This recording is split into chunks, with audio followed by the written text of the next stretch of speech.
안녕하세요. 리얼터 손영호입니다. 오늘은 이제 또 새로운 비디오를 또 찍게 되는데요. 오늘 같은 경우는 이제 클로징 날, 이제 클로징 전날, 클로징 날 해프닝이 있을 수가 있는 경우에 대해서 얘기해 보려고 합니다. 해프닝이라는 거는 이제 결국에는 클로징 못하는 거에 대해서 얘기하는 거잖아요.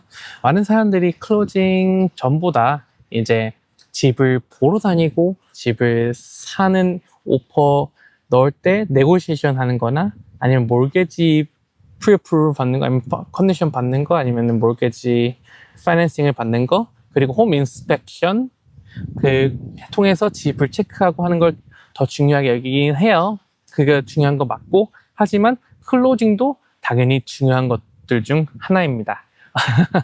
왜냐면 클로징을 못하면 결국엔 아무것도 안 되니까요. 그러면 바이어분이나 셀러분께서 더 큰 문제가 생길 수 있고요. 왜냐면 클로징 못하면은 법적으로 이제 문제가 생긴 거기 때문에 이제 가장 위험한 순간이 제가 볼 때는 이제 클로징 전 24시간이라고 생각해요. 뭐냐면은 다시 말씀드리지만 그 디파짓 전체를 날릴 수도 있고, 아니면은 저희가 바잉 하는 경우인데 저희가 바잉을 클로징을 못하면은 나중에 셀러가 저희가 샀다는 금액보다 더 싸게 팔 경우 그 difference between 저희가 살려고 했던 가격이랑 새로운 가격 difference를 셀러가 저희 바이어들한테 스몰 클레임 코트로 수잉할 수도 있고요. 하니까 되게 디파짓도 잃어버린 건 당연히 덤이고 그런 일도 있기 때문에 항상 중요합니다. 그래서 클로징 전에 이제 있을 수 있는 이슈 같은 것들을 제가 좀 얘기해 보려고 해요. 첫 번째 같은 경우에는 클로징 전까지는 새로운 대출 아니면 새로운 appliances, 새로운 electronics, 새로운 credit card, 차 대출, 아니 차 사는 거 이런 거는 안 하시는 게 좋습니다. 당연히 GDS, TDS 레이쇼가 너무 좋고 그 집 몰게지 받는 거에 문제가 없다면은 당연히 큰 문제는 없겠죠. 하지만 이게 언제 문제가 되냐? GDS, TDS라는 레이쇼에서 할 때 저희 몰게지를 승낙을 받는데 되게 타이트하면은 거기서 뭐 몇천 불, 만 불 퍼체스 하는 것 때문에도 뒤틀릴 수가 있어요. 왜냐면은 은행 쪽에서는 클로징 전에 한 번 더 체크하거든요.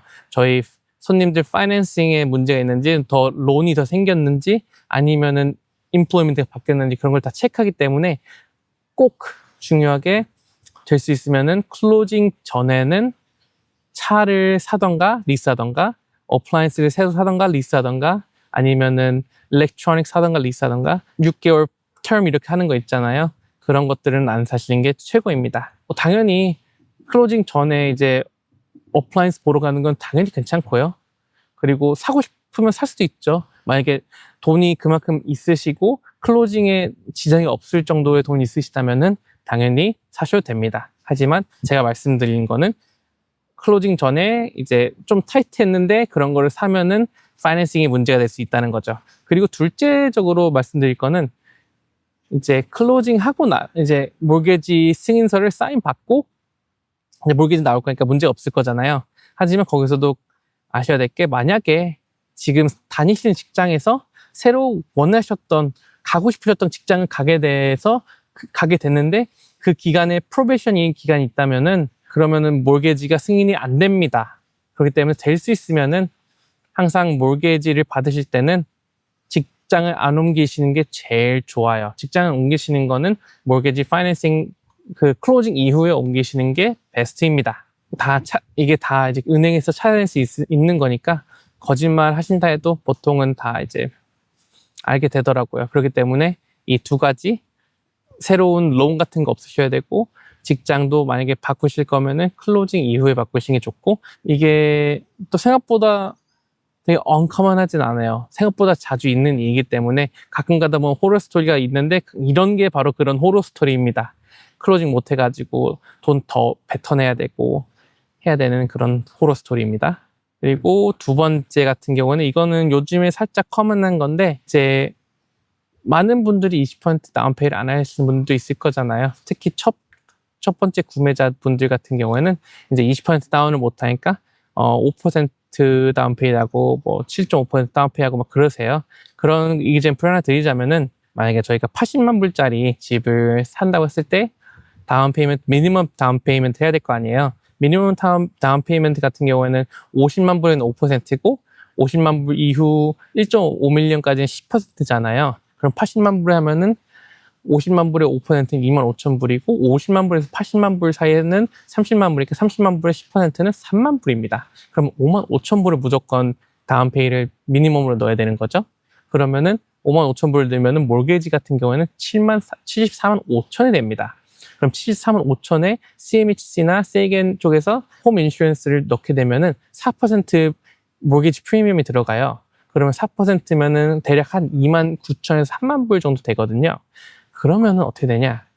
그 2만 9천에서 3만 불 사이에 또 프로페셔널 텍스가 또 들어갑니다. 8%나 들어가요. 그럼 이걸 어떻게 내냐? CMHC 그 몰게지 인슈런스는 몰게지 안으로 들어갑니다. 그렇기 때문에 그건 낼 필요가 없어요.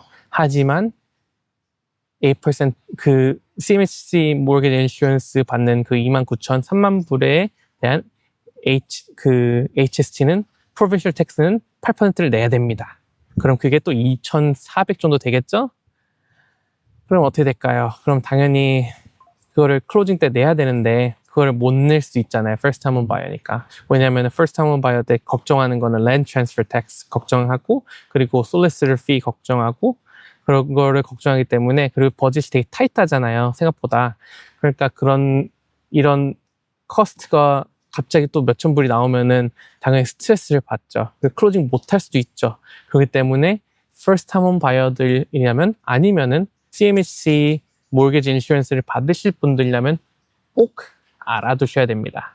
꼭 알아두셔야 됩니다. 이거는 8% HST 포션을 꼭 내야 돼요. 클로징 때. 뭐 당연히 변호사님이 statement of adjustment 보여주시겠지만 그거 보여주고도 까먹을 수도 있으니까 말씀드리는 거예요. 그리고 그 다음에 이것도 가끔 일어나는 일 중 하나죠. 이제 저희가 클로징하고 키를 받고 집으로 갔는데 원래 있던 챈들리어가 사라지고 원래 있던 머셉 제로 프리지나 울프 스토브탑이 사라지고 월풀 스토브탑이 들어오고 월풀 프리지가 들어오고 이런 케이스들이 가끔씩 있습니다. 이런 거 같은 경우에는 당연히 클로징 날 바로 갔는데 박혀 있다? 그럼 저희가 변호사님한테 당연히 말을 해야죠. 변호사님한테 연락해가지고 이러한 일이 생기고 이러한 디피션스가 있고 이러한 문제가 있으니까 이런 거에 대해서 셀러가 고쳐줬으면 좋겠다, 바꿔줬으면 좋겠다, 챈들리어 다시 가져왔으면 좋겠다 이렇게 말을 할 수 있습니다. 여기서 당연히 APS 안에 챈들리어가 엑스클루스로 뺐다면은 그 APS 안에 purchase에 들어가지 않는 거라면은 당연히 아니겠죠. 그러면 안 줘도 되는 거죠, 셀러 입장에서. 하지만 include가 돼 있다면, electrical fixture가 include 돼 있다면은 또 다른 얘기입니다. 그럼 무조건 바이어가 받아야 되는 것들 중 샤틀 중 하나죠. 그렇기 때문에 변호사님한테 말을 해가지고 변호사님이 그거를 통해서 뭐 크레딧을 받으시던가 아니면은 그 어플라이언스를 가져오게 하던가 아니면은 그거 둘 다 안 한다면 뭐 스몰 클레임 코트까지 가야 되는 일이 생기겠죠. 그렇기 때문에 저희가 클로징 날 꼭 집에 가가지고 체크를 다 해야 됩니다. 그리고 리얼터도 똑같이 저희가 해야 될 일은 집에 가가지고 그 어플라이언스 사진을 찍던가 아니면 어플라이언스 옆에 있는 그 모델 넘버 같은 그 스티커가 있어요. 그런 걸 사진 찍어가지고 스위처로 바꾸는 거를 못하게끔 방지하게끔 그리고 챈들리어 같은 것들도 있으면 챈들리어 같은 거 사진 찍어가지고 셀러가 마지막 날 바꾸는 거를 방지해가지고 원래 이런 게 있었다라고 말을 할 수가 있는 그 프루프를 가지고 있는 게 중요한 거죠. 저도 그렇게 하려고 항상 노력하고 항상 사진을 찍습니다. 클로징 날 또 다른 문제가 뭐냐? 와이어 트랜스퍼. 와이어 트랜스퍼 같은 경우도 항상 문제가 있는 것 중 하나죠. 왜냐하면 돈을 보내는 건데 그날 당일날 돈을 보냈으면 와이어 트랜스퍼가 또 같은 은행끼리는 조금 더 빠르기도 하지만 다른 은행에서 다른 은행한테 돈 보낼 때가 좀 더 오래 걸릴 때가 있고 늦게 걸릴 때가 있어요. 그렇기 때문에 제일 중요한 거는 클로징 전날 아니면 전전날 이제 statement of adjustment가 훨씬 전에 나올 거잖아요. statement of adjustment에 써 있는 것들을 이제 먼저 뱅크 드래프트를 만들어 가지고 변호사님한테 보내주는 게 제일 베스트죠. 와이어 트랜스퍼도 그 전날 해도 돼요. 솔직히 클로징 전날에도 해도 되는데 될 수 있으면은 백드래프트 만들어가지고 그 전날, 전전날 갖다 줘가지고 저희 쪽의 펀드에서 문제가 없게끔 하는 게 제일 베스트입니다. 그리고 만약에 진짜 클로징을 잘못해가지고 이제 그날 펀드가 안 가면은 그럼 어떻게 되냐? 저희 측 문제 때문에 클로징이 못 된 거잖아요. 그럼 셀러 측에 대가 저희가 컴펜세이트를 해줘야 돼요. 셀러 측은 또 그 돈을 가지고 새로 집을 사야 된다? 그러면 다른 집을 클로징을 못 하잖아요. 저희가 클로징 못 해가지고. 그럼 셀러는 브리지 론을 받아야 될 거 아니에요. 그럼 브리지 론 코스트를 누가 할까요? 저희 바이어들이 내야 됩니다. 그리고 바이어들이 다른 쪽 변호사비, 저희 쪽 변호사비 다 추가적으로 내줘야 됩니다. 그렇기 때문에 이런 문제는 없게끔 하는 게 돈을 세이브할 수 있고, 그리고 문제가 없어지는 거죠. 이게 결국에는 클로징 때마다 바이어 시나리오, 셀러 시나리오가 조금씩 다를 거잖아요. 제일 안 좋은 거는 여기서 만약에 도미노 이펙트처럼 또 그쪽 다른 셀러가 또 이 셀러가 바이어가 돼가지고 다른 집을 샀는데 그 셀러도 클로징 못하고 이 바이어 때문에 근데 그 셀러도 다른 집을 사고 이런 연쇄 발동이 일어나면은 그러면 진짜 저희 바이어 측에서 엄청난 돈을 물어야 되는 케이스가 되는 거죠. 그렇기 때문에 항상 이거는 돈을 변호사님한테 먼저 주는 게 중요합니다. 그 다음에 이제 이거는 조금 이것도 커먼한데 저 같은 경우는 손님들한테 말씀드린 게 뭐냐면은 이제 손님들 중에서도 클로징 날 바로 이사를 하고 싶어 하시는 분들이 많아요. 그래서 막 이삿짐 센터 준비하고 이삿짐 센터 막 그 전날 다 파킹해가지고 그 날 바로 아침부터 움직일 수 있도록 하려는 분들이 꽤 많아요. 하지만 진짜 될 수 있으면은 그렇게 안 하시는 게 최고입니다. 왜냐면은 클로징 날에는 어차피 클로징이 해프닝 하는 게 3시, 4시 이후에 클로징이 되거든요. 모든 집들이.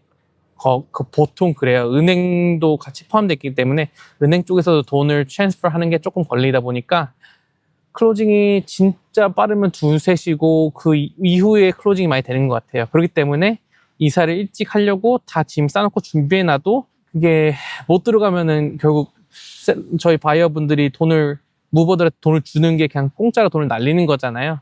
그런 거기 때문에 저희 바이어분들이 될 수 있으면 클로징 날에는 무빙하지 말고 그 무빙하는 날에는 집만 체크하고 인스펙션을 하고 그 이후 그 다음 날에 무빙하는 거를 저는 선호하고 추천을 드립니다. 결국엔 다 돈이니까요. 저희 바이어님들이 집을 사가지고 기뻐가지고 빨리 들어가고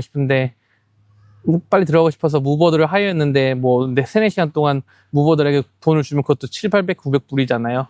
큰 돈이니까 그것도 그렇게 안 되시는 게 제일 베스트겠죠. 그리고 마지막에 있는 거 타이틀 인슈런스. 이게 뭐냐? 소유권을 이제 당연히 클로징 날에 셀러 측에서 이제 바이어 측으로 가는 거잖아요.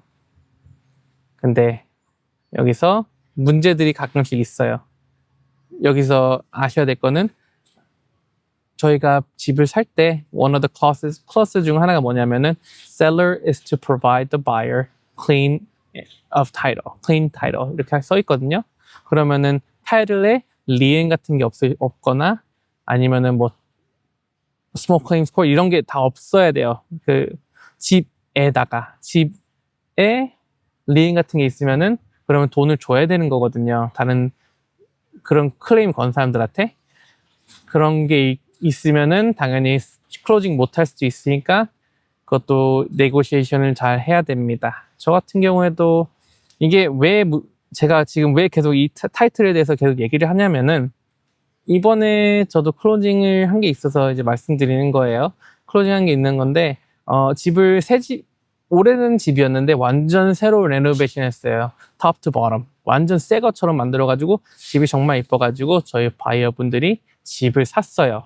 집을 사가지고 클로징을 1달 반 만에 하기로 했어요. 그러면은 이제 저희가 1달 반 후니까 뭐 45일이잖아요. 근데 여기서 알아야 될 게 있는 게 컨트랙터들이 집에다가 리엔을 쓸 수 있는 게 클로징 끝난 이후 60일 동안에 집에다 리엔을 넣을 수가 있어요. 그럼 뭐냐? 저희 바이어들한테 리엔이 새로 생길 수도 있는 거죠. 45일 이후니까요. 그래서 원래는 당연히 그러니까 이것도 에이전트와 에이전트끼리 열심히 소통을 해야 되고 얘기를 해야 되는데 원래 저희 셀러 에이전트가 그런 말을 전혀 안 했고 클로징하는 것도 문제 없었고 그리고 그 셀러가 열심히 잘 이야기하면서 얘기가 됐으니까 딜이 펌업 됐겠죠? 하지만 딜이 펌업 되고 난 후에 셀러가 갑자기 저희 에이전트랑 연락을 안 했대요. 많이 안 하겠대요. 왜냐면은 셀러 측에서 그 에이전트의 컨트랙터를 썼는데 에이전트 컨트랙터가 셀러한테서 돈을 못 받았대요. 그러니까 이거는 그럼 타이틀에 문제가 되는 거잖아요. 근데 여기서 더 큰 문제는 뭐냐? 저희 바이어들이 그 리엔은 저희 바이어들한테 들어갈 수 있는 거예요. 왜냐면 셀러가 클로징 이후에 저희가 45일 안에 클로징하니까 클로징 이후에 셀러 그 컨트랙터가 넣을 수 있는 거잖아요. 그래서 저희가 지금 그런 것 때문에 저희 바로 이제 변호사한테 얘기하고 변호사한테 얘기해가지고 저희 리티게이션 로이어 필요하고 리티게이션 로이어 하기 전에 이거 타이틀에 있는지 없는지 체크하고 에이전트한테 연락해가지고 그 컨트랙터 로이어 연락해가지고 리인 했는지 없는지 체크하고 리인 했다 해가지고 저희가 지금 얘기를 계속 하고 있는 중인데 이렇게 문제가 생길 수가 있습니다. 그런데 여기서 제일 중요한 거는 에이전트끼리 소통을 해가지고 만약에 이런 문제가 있으면 빨리 변호사한테 얘기하고 빨리 바이어들한테 얘기해가지고 이런 일이 있으니 저희가 클로징할 때 당연히 열심히 준비는 해야겠지만 이런 것 때문에 나중에 너한테 문제 있을 수도 있으니 우리 리티게이션 로이어까지 준비해야 된다. 그리고 될 수 있으면은 변호사를 그냥 레지던셜 로이어가 아니라 레지던셜 앤 리티게이션 로이어 같이 하는 병합하는 그런 로이어를 써야 된다라고 해야 되는 거죠. 그래서 열심히 진행하고 있습니다. 하여튼 그렇기 때문에 이런 타이틀 그리고 리엔 같은 게 있을 수 있으니까 꼭 체크하고 그리고 결국에 중요한 거는 알아두시려면 좋은 거는 결국에 셀러 같은 경우에는 타이틀 같은 경우에는 이제 무조건 free of lien, free of any title defects 그런 게 있다 보니까 바이어들은 저희 변호사님들이 다 체크해 주니까 별 큰 문제는 없어요. 그리고 결국에는 변호사님께서 이거를 저보다 더 깨끗하게 설명해 드릴 수 있습니다. 저는 저희 부동산 급에서 알 정도로만 말씀드릴 수 있고 이런 것 때문에 클로징이 조금 더 어려워질 수 있다는 걸 말씀해 줄 수 있는 거예요. 이게 다인 것 같습니다. 이게 중요한 거는 이게 제가 제 손님들한테 이게 이런 일이 있으니까 조심하세요가 이런 게 아니라 같은 이제 에이전트랑 일을 해가지고 이러한 일이 생길 수 있으니까 이런 일이 생기면 유도리 있게 같이 이야기를 하면서 풀어가는 게 제일 중요해요. 그리고 저와 같이 일을 하시면은 이런 일도 있는 것들을 제가 열심히 네고시에이션하고 이야기하면서 풀어갈 수 있도록 노력을 합니다. 오늘도 제 이야기 들어주셔서 감사하고 좋은 하루 되세요. 감사합니다.